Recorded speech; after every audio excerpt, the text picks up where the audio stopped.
Shalom. Selamat pagi Bapak Ibu Saudara yang terkasih dalam Tuhan Yesus. Puji syukur kepada Tuhan yang telah memberikan kita kekuatan kesehatan yang sempurna sehingga kita boleh ada di tempat ini untuk kita boleh beribadah bersama-sama. Kita mau mulai ibadah kita pada pagi hari ini. Terlebih dahulu saya undang Bapak Ibu bersaat teduh sejenak. Kita mohon pimpinan dan penyertaan Tuhan boleh menyertai kita pada pagi hari ini. Haleluya Tuhan Yesus. Terima kasih Tuhan, Kau baik buat kami Bapa. Terima kasih Tuhan, Kau luar biasa buat kami Yesus.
boleh menjadi berkat buat kami, buat keluarga kami dan orang-orang di sekitar kami, terlebih untuk kemuliaan Tuhan.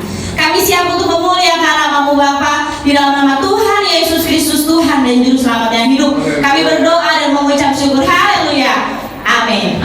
Beri kemuliaan buat Tuhan Bapak Ibu Saudara. Silakan duduk Bapak Ibu Saudara yang terkasih. Haleluya. Bapak Ibu, saya mau tanya, kita merasa bahagia? Kurang kencang. Kita merasa bahagia? Amin. Karena kita punya Allah yang luar biasa. Mari kita bersorak buat Tuhan. Kita mau nyanyi buat Tuhan, sebab Tuhan Allah yang luar biasa.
Kita mau bertepuk tangan yang meriah buat Tuhan Bapak Ibu. Tuhan saja Bapak Ibu. Oke, Tuhan adalah kekuatan dan mazmurku. Kita mau bernyanyi, kita mau bersama-sama dengan syukur. Kita mari melambangkan buat Tuhan. Kita berikan yang terbaik buat Tuhan pada hari ini. Haleluya.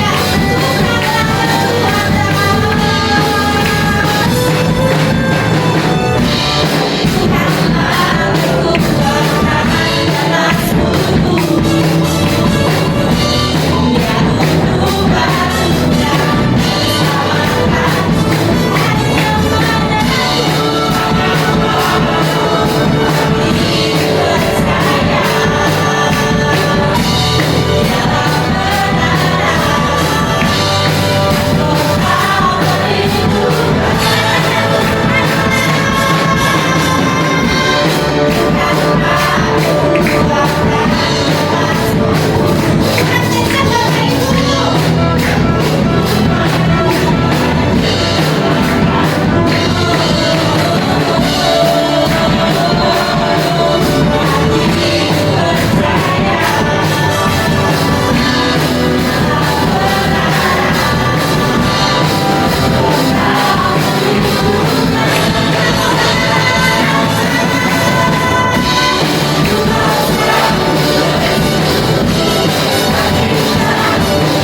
boleh menguatkan kita, menerangi kita, dan mengajarkan kita untuk hidup dengan lebih baik lagi di hadapan Tuhan. Kita mau kembali menyiapkan hati dengan bersaat teduh, Bapak Ibu Saudara. Tuhan, Kau baik, Tuhan. Kau mengenal kami lebih dari apapun. Banyak orang-orang di sekitar kami yang tidak mengenal Tuhan, yang tidak memahami firman Tuhan. Tapi saat ini kami mau bersama-sama bersatu hati. Kami mau mendengarkan firman-Mu, biar menguatkan kami, sehingga kami boleh terus disebut menjadi anak-anak terang. Oh, Kau baik Tuhan Yesus. Kau luar biasa, terima kasih Tuhan. Yesus Tuhan, kita mau angkat pujian dengan sungguh Bapak Ibu. Engkau mengenalku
katakan kami tetap mau setia di hadapan-Mu Tuhan. Karena kami percaya rancangan Tuhan tidak pernah rancangan malapetaka, tetapi rancangan yang mendatangkan sukacita, damai di dalam hidup kami Tuhan. Maka hidup kami, urapi setiap kami ya Tuhan Yesus. Terima kasih Tuhan Yesus, kami bersyukur pagi hari ini. Kami bisa sehat itu semua karena kebaikan-Mu, karena anugerah-Mu ya Tuhan Yesus. Biar jangan di antara kami ada yang menyombongkan diri kami ya Tuhan. Biar kami semakin merendahkan diri kami di hadapan-Mu. Engkau Allah yang baik, sungguh baik dan teramat baik di dalam hidup kami. Berapi yang mau sebentar yang sampaikan isi hati-Mu. Berapi semua kami yang mendengar, biar kami yang menyampaikan dan kami yang mendengar, semuanya kami sama-sama diberkati Tuhan. Dalam nama Tuhan Yesus Kristus kami sudah berdoa dan sudah mengucap syukur. Mari bersama kita katakan amin. Silakan untuk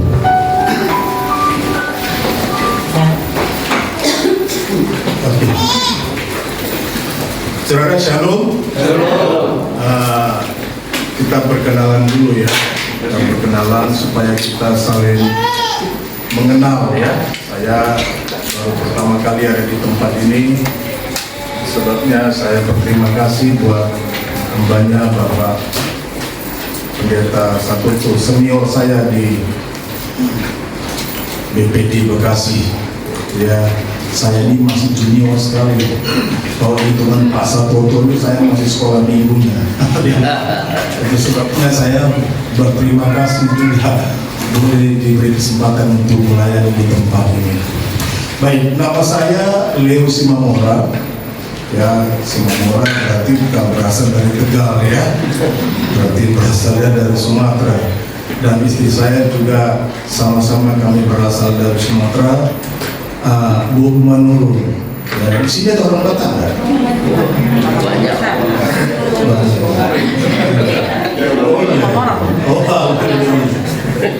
Iya, biar orang Batak memenuhi bait suci Allah.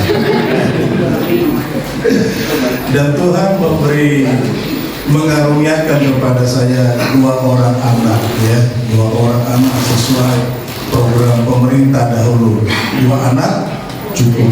Dulu Pak zaman kami itu program KB itu digalakkan, sekarang enggak. Makanya orang sekarang anaknya banyak-banyak. Yang pertama anak saya laki-laki, dia sudah selesai kuliah. Dan yang kedua perempuan, dia masih kuliah. Saya bersyukur sampai sekarang kami dipercayakan Tuhan untuk mengembalakan gerejanya, yaitu GBI Panorama namanya. GBI Panorama itu adanya di Calenjaya. Calenjaya ya. Jadi kalau saudara mampir nanti ke tempat itu, kalau ketemu sama saya mampirlah. Minimal pasti saya kasihlah bakwan. Karena kalau lapet susah saudara, saya datang ke Medan sana. Berarti kan kalau saya di sini bakwan saya kasih. Baik, itu perkenalan singkat saya. Sekarang kita masuk kepada kebenaran firman Tuhan yang terambil dalam Efesus 2. Sama-sama kita buka kitab kita, Efesus 2 ayat yang ke-10. Efesus 2 ayat yang ke-10.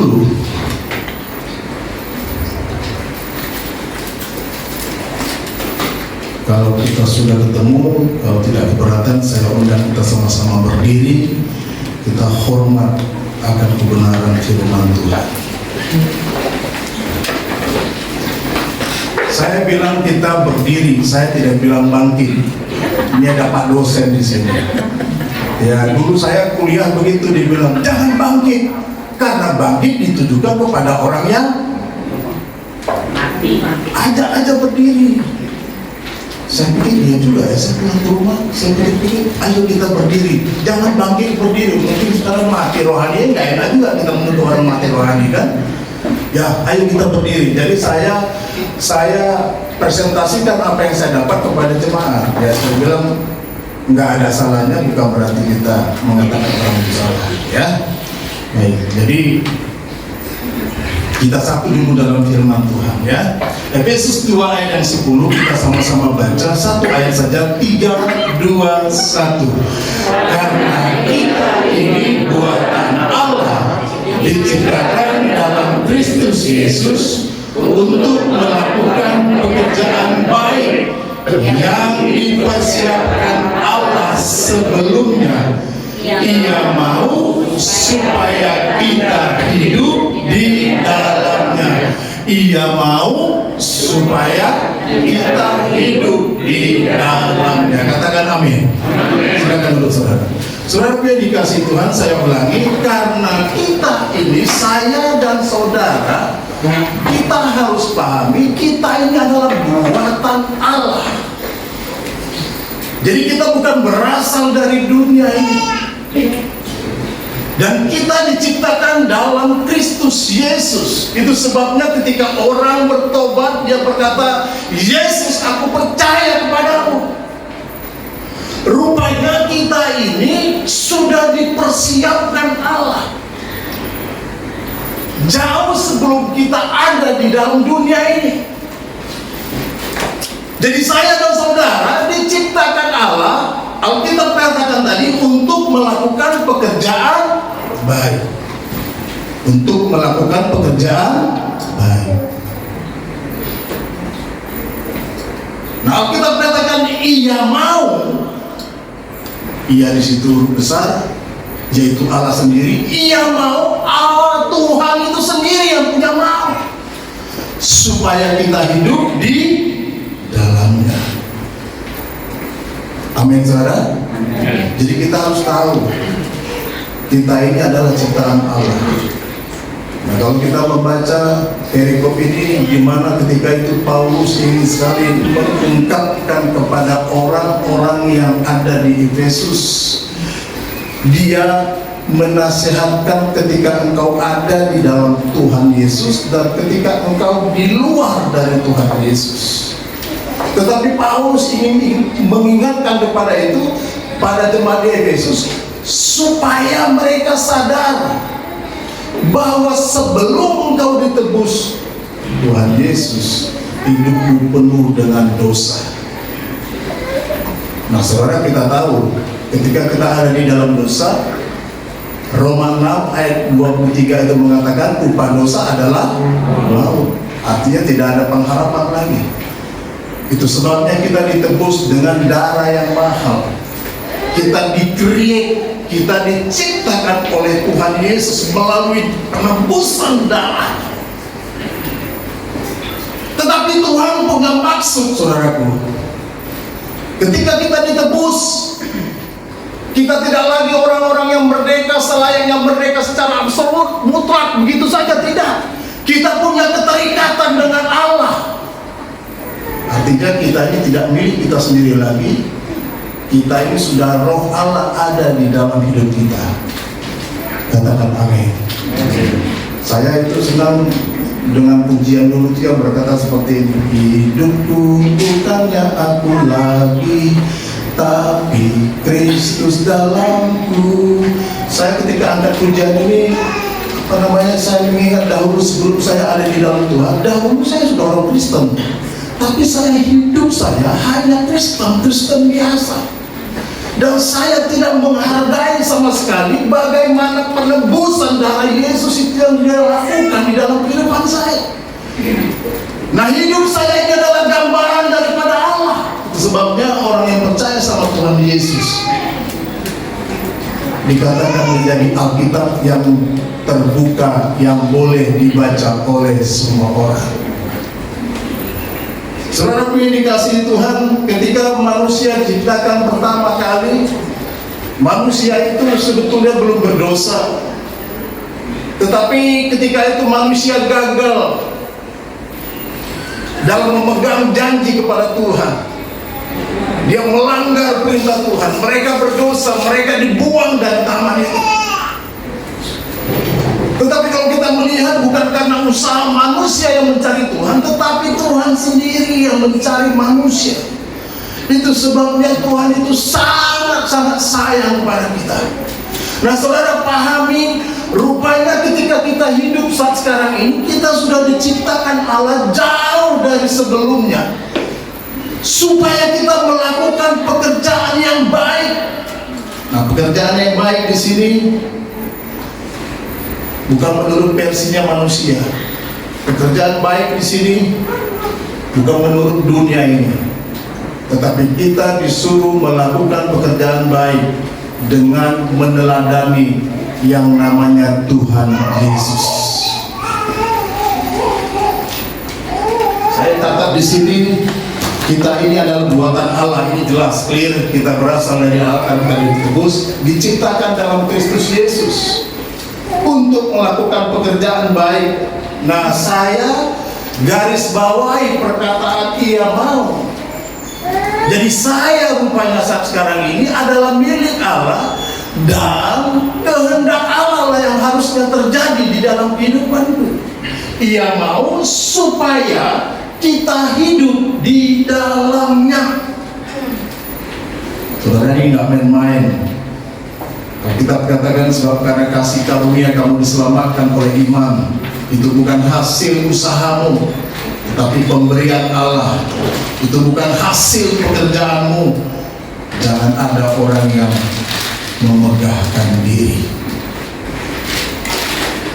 Pekerjaan yang baik, seperti tadi saya katakan, teladan kita adalah Tuhan Yesus sendiri. 1 Yohanes 2 ayat 6 berkata, barang siapa berkata mengatakan bahwa ia ada di dalam Dia, ia wajib hidup sama seperti Kristus telah hidup. Nah, pekerjaan baik yang Tuhan maksud di sini, yang pertama adalah, sama-sama kita buka di dalam Kisah Para Rasul 1 ayat 8. Kita baca bersama-sama. Kisah Para Rasul 1 ayat 8. 3, 2, 1. Tetapi kamu akan menerima kuasa kalau Roh Kudus turun ke atas kamu, dan kamu akan menjadi saksiku di Yerusalem dan di seluruh Yudea dan Samaria dan sampai ke ujung bumi. Saudara, siapapun kita yang ada di muka bumi ini, orang yang percaya kepada Tuhan Yesus, mau itu hamba Tuhan, jemaat, pelayan Tuhan sekalipun, kita harus menerima yang namanya Roh Kudus. Kita nggak akan efektif kemana-mana kalau kita tidak menerima yang namanya Roh Kudus.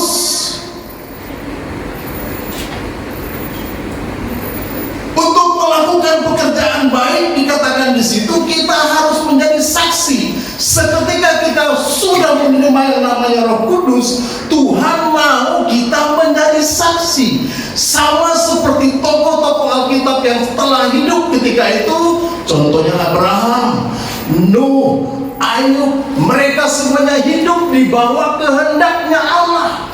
Dan Allah meng-create mereka jauh sebelumnya untuk menjadi saksi, artinya menjadi teladan. Jadi gaya hidup kita, pola hidup kita harusnya mencerminkan nama Tuhan Yesus.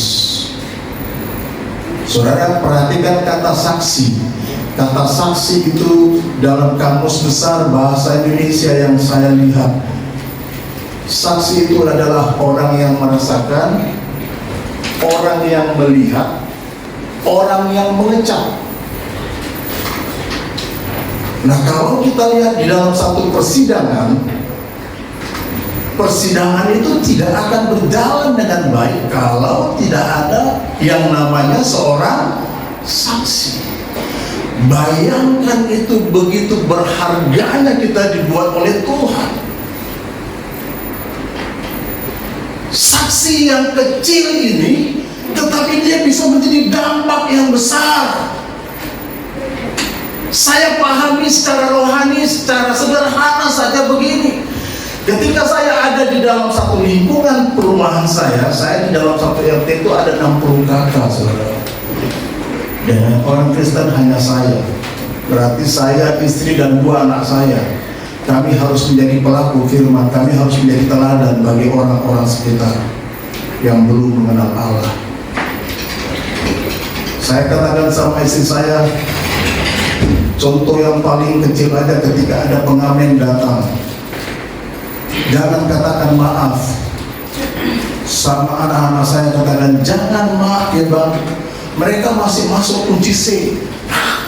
Papa belum pindah ke G, sudah maaf. Saya bilang jangan ikuti dunia ini, ambil itu uang, kasih sama mereka, supaya mereka tanda di rumah ini. Ketika mereka melewati rumah ini, mereka pergi dengan tidak tangan hampa. Harus ada bedanya orang yang mengikut Tuhan dan orang yang tidak mengikut Tuhan. Kita katakan semua yang kita miliki itu nanti akan kita tinggalkan, tak bisa kita pertahankan. Mau mobil, mau baju baru, mau rumah yang mewah, semua kita akan tinggalkan. Ada saatnya ketika kita masih hidup dipercayakan oleh Tuhan kita untuk berbagi, berbagilah. Nah, sampai sekarang anak-anak dan istri saya kalau lewat di depan rumah saya ada pengamen, mereka pasti panggil. Kadang-kadang kalau dia sampai rumah saya itu dia ngambil udah kunci C, G, gak pindah mana masuk, mereka kadang kasih, ini bang, kamu capek, kamu nungguin gitu, nih, jadi harus bedanya ada kita orang yang mengikut Tuhan dan orang yang tidak mengikut Tuhan. Kita ini harus menjadi dampak saksi. Bayangkan ketika kita lenggak-lenggok di atas seperti seorang model, dia lenggak-lenggok di atas, semua orang yang pengunjung itu mengikuti, mereka melihat. Indahnya daun itu tergantung bagaimana dia mempraktekkan jalannya, modelnya seperti apa. Nah, Tuhan mau setiap keluarga Kristen itu mencerminkan menjadi seorang saksi. Apalagi seorang imam, saya tekankan di tempat pelayanan saya, saudara, kalau saudara seorang imam laki-laki, saya bilang, ya, jangan menjadi imam, jadi imam yang mantul. Imam itu harus jadi pemimpin. Tapi kalau kita lihat setiap ibadah yang boleh berlangsung sekarang ini, ibadah itu paling banyak dihadiri oleh kaum laki-laki apa perempuan? Perempuan. Saya berpikir mungkin nanti yang banyak masuk surga adalah perempuan. Kita nggak tahu laki-laki di mana. Kalau kita tanya pas mungkin saya ibadah itu, suamiku di mana suaminya? Di rumah Pak. Ngapain nonton tinju? Nonton tinju taruhan lagi. Istrinya pulang ke rumah kalah taruhannya di tinju istrinya. Saudara, hidup kita ini menjadi saksi, menjadi dampak bagi orang banyak. Dampak yang Tuhan maksud ini adalah dampak yang harus menjadi dampak yang luar biasa. Kalau kita ikuti tokoh-tokoh Alkitab itu, mereka sudah setia. Seperti Nuh contohnya. Kenapa Nuh keluarga diselamatkan Tuhan? Itu bukti karena kesetiaan dan ketaatan seorang roh. Siapapun orang yang ada di mimbar ini adalah orang yang dipakai Tuhan untuk menasihati kita. Singkat cerita, saya pulang, saya berobat sama istri saya diberi obat dulu itu tahun berapa ya? Saya lupa itu di bawah 2006 atau 2005. Saya itu masih pelayanan, bayangkan orang pelayanan tapi merokok. Makanya hati-hati saudara. Saya bilang, seorang pelayan Tuhan itu nggak jaminan. Kalau tidak menjadi saksi, bisa jadi jamuran. Iya. Sekarang ini saya bisa melihat orang WL sehebat apapun dia bisa bahasa roh, tetapi dalam kenyataan ketika dia lepas mic itu, itulah sesungguhnya hidup dia. Dia harus jadi saksi. Makanya saya sekarang khotbah saya suka karena saya harus hidup di dalam khotbah saya. Saya harus melakukan sebelum saya minta saudara, saya harus sudah terlebih dahulu hidup di dalam apa yang firman Tuhan katakan. Hidup menjadi saksi. Saya nggak akan efektif mengatakan sama anak saya berhenti merokok kalau saya tidak berhenti. Oh, jadi saya mau banyak rokok ya, Pak? Padahal nggak ada di sini. Ya. Saya bilang itu harus saya bilang hidup kita ini nggak jadi saksi. Sampai suatu ketika saya ketemu sama seorang bapak, dia bilang, saya sedih banget Pak sekarang. Kenapa memang Pak? Saya lihat anak sekarang, anak saya nakalnya luar biasa. Kok Bapak sedih? Saya bilang, Bapak belum tobat sungguh-sungguh. Saya nggak tahu Pak, saya bilang. Sekarang saya tanya, apakah Bapak sudah bertobat sungguh-sungguh? Bapak setia sama Tuhan, taat sama Tuhan. Jangan salahkan anak kita loh. Buah itu tidak jauh jatuh dari pohonnya. Itu sebabnya bayar dengan pertobatanmu.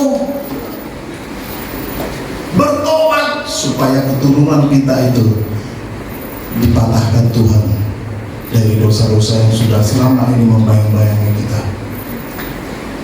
Hidup kita harus menjadi saksi, saudara. Di mana saat sekarang ini harga-harga semakin naik, ekonomi semakin sulit. Kalau ditanya apa kabar, ya susah. Saya kadang-kadang suka kesel kalau dengar orang Kristen, ya. Artinya begini, saudara. Kalau dengar orang Kristen kalau ditanya apa kabar, agak susah sekarang Pak.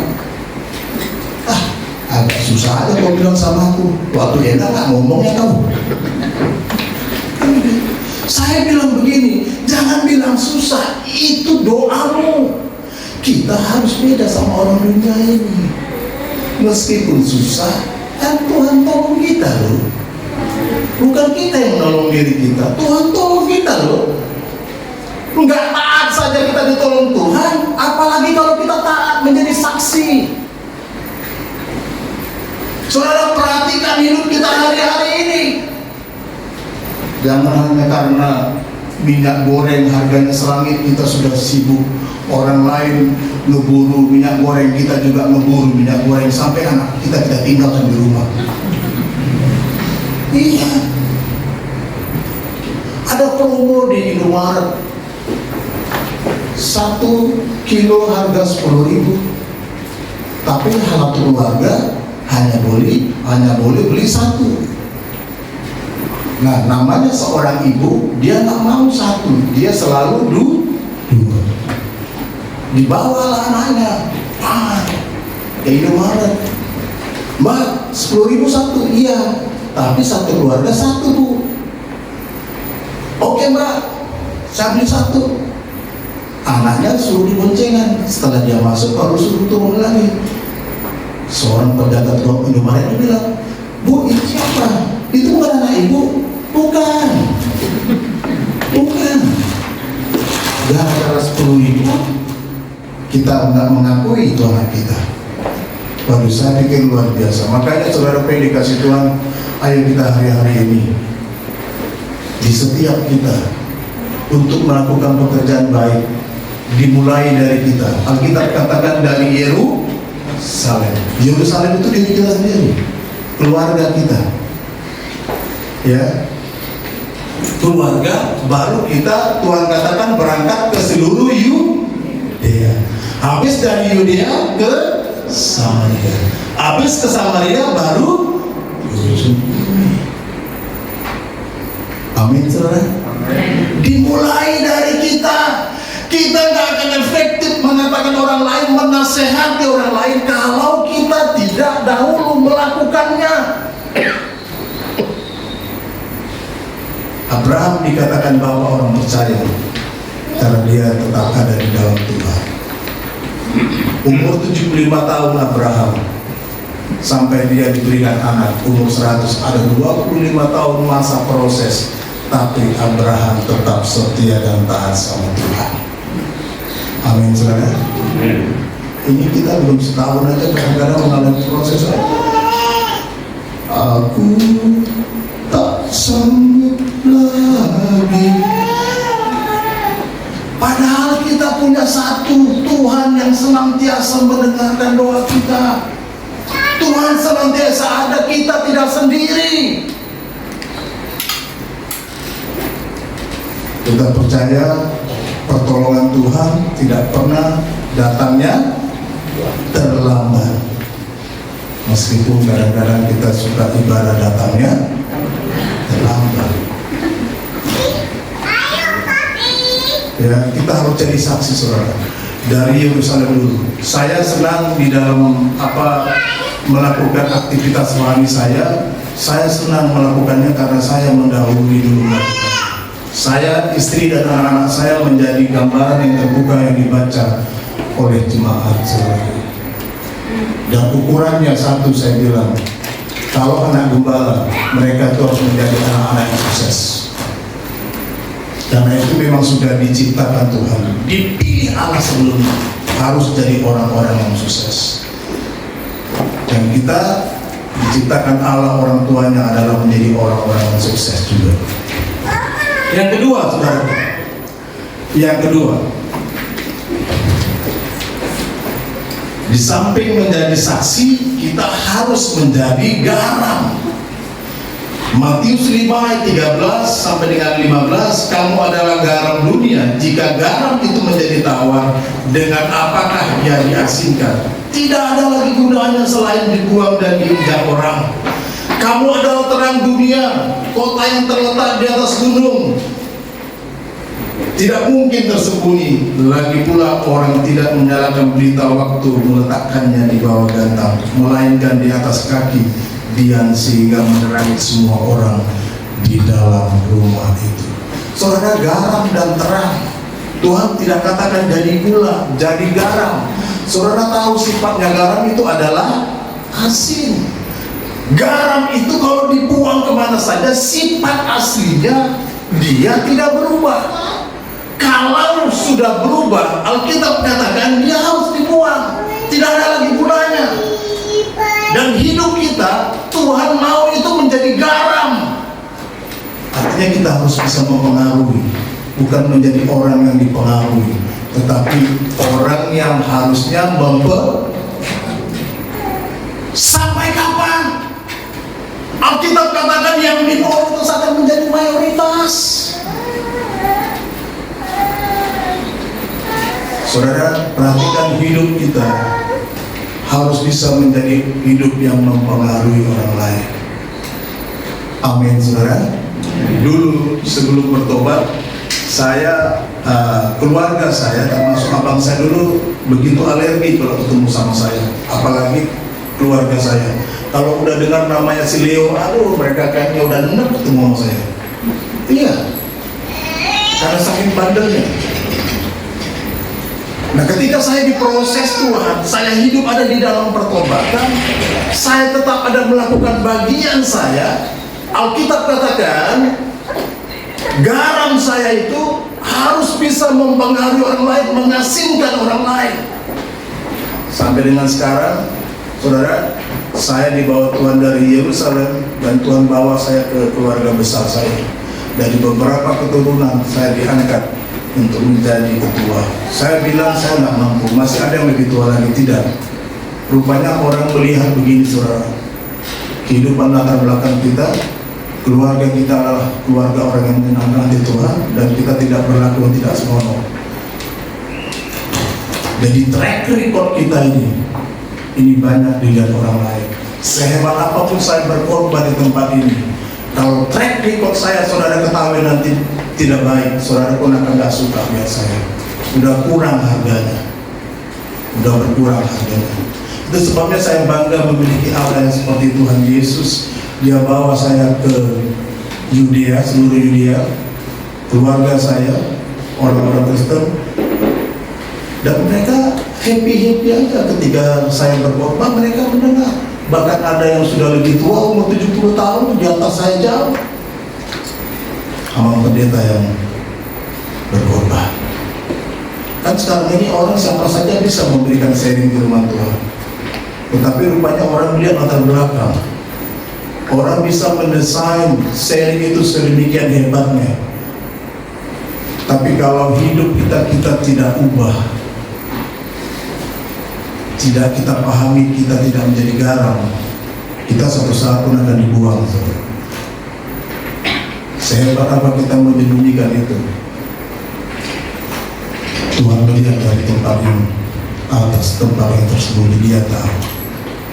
Pahami dengan baik, kita menjadi garam. Saya di rumah tangga sekarang ini,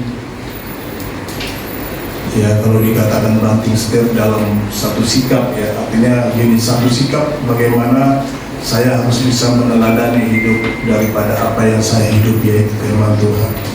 Bangun tidur, istri saya belum bangun, anak-anak saya belum bangun, saya sudah datang ke dapur, saya cuci piring.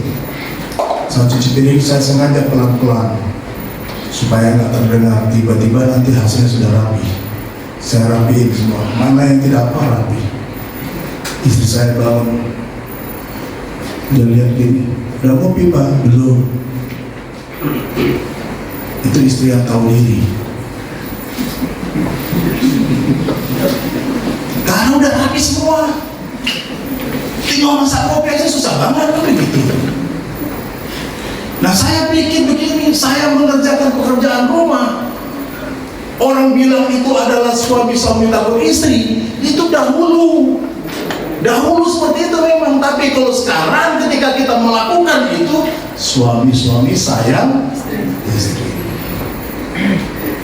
Coba tanya istri, kalau pekerjaan rumahnya dibantu oleh suaminya, senang sekali dia. Senang sekali.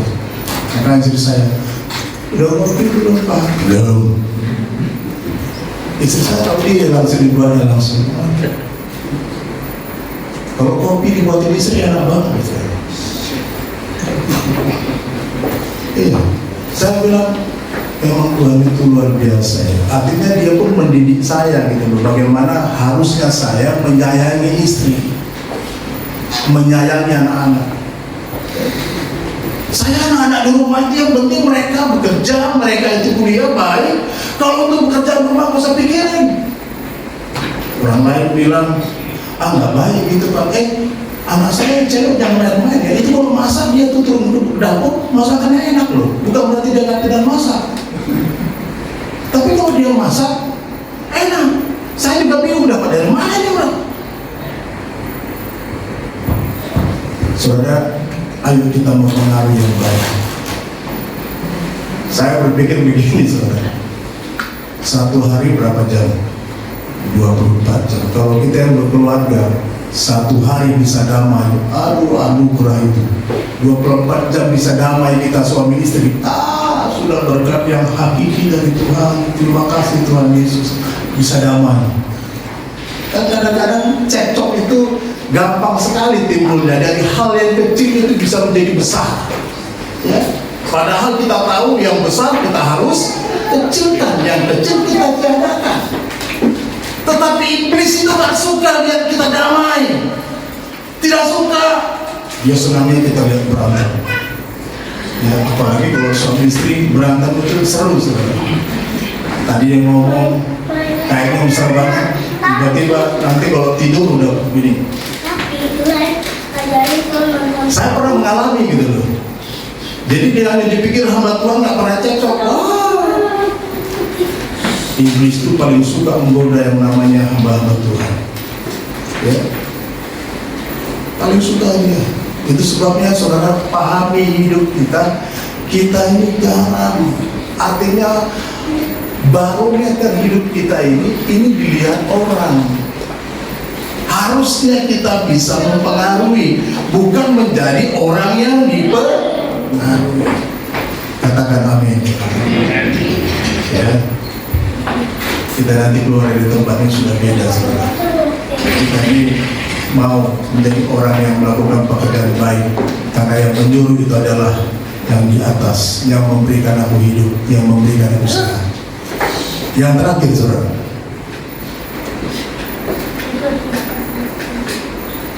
yang terakhir kita menjadi pelaku firman. Kalau yang pertama menjadi saksi, yang kedua kita menjadi garam dan terang, dan yang ketiga kita menjadi pelaku. Saudara, Pelaku itu kalau dalam bahasa Indonesia kan prosesnya kan to become, menjadi gitu. Menjadi dari yang tidak melakukan firman menjadi pelaku firman. To become artinya ada proses di situ. Menjadi pelaku firman. Yakobus 1 ayat 22. Tetapi hendaklah kamu menjadi pelaku firman dan bukan hanya pendengar saja. Sebab jika tidak demikian kamu menipu diri sendiri. Kita dengar firman tidak melakukannya, tong kosong nyaring bunyinya. Alkitab katakan menipu diri sendiri. Alkitab katakan juga berbahagialah orang yang mendengar dan yang melakukannya. Jadi jangan hanya sebatas pendengar.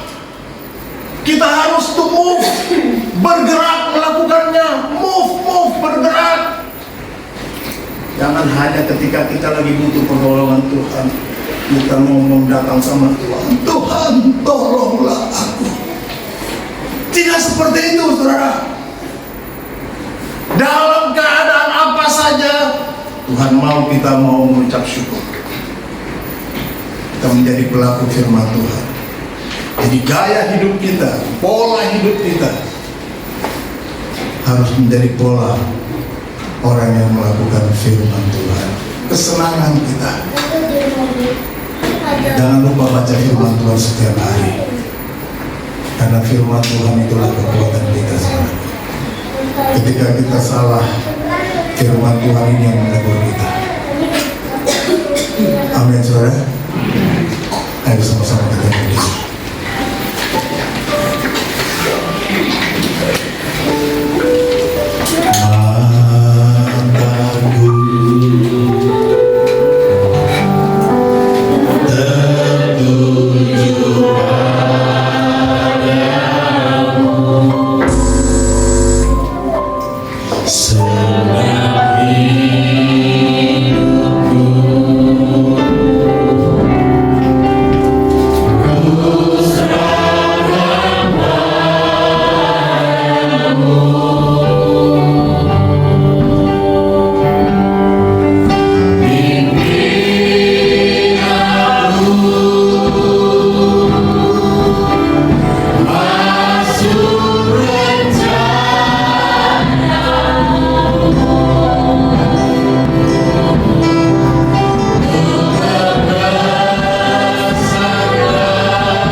Kami bersyukur kepada Bapa yang penuh kasih untuk kebenaran yang sudah kami dengar.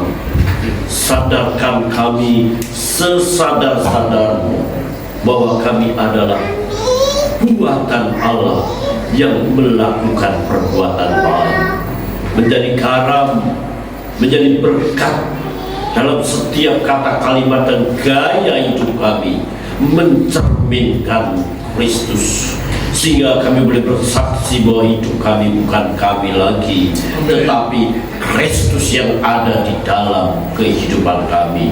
Mereka boleh melihat kelemah lembutan Yesus, mereka boleh melihat akan pengampunan Yesus dari apa yang sudah kami lakukan. Mereka melihat Yesus itu baik karena mereka melihat kebaikan anak-anak Tuhan.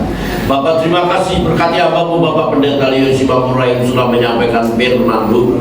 Hamba-Mu berdoa dan memberkati istri dan putra-putrinya, dibuatnya berhasil dalam setiap pekerjaannya, diurapi dan dijadikan berkat dalam pelayanannya sebagai gembala jemaat, terus menjadi berkat bagi jemaat Tuhan dalam pertumbuhan iman jemaatnya Tuhan.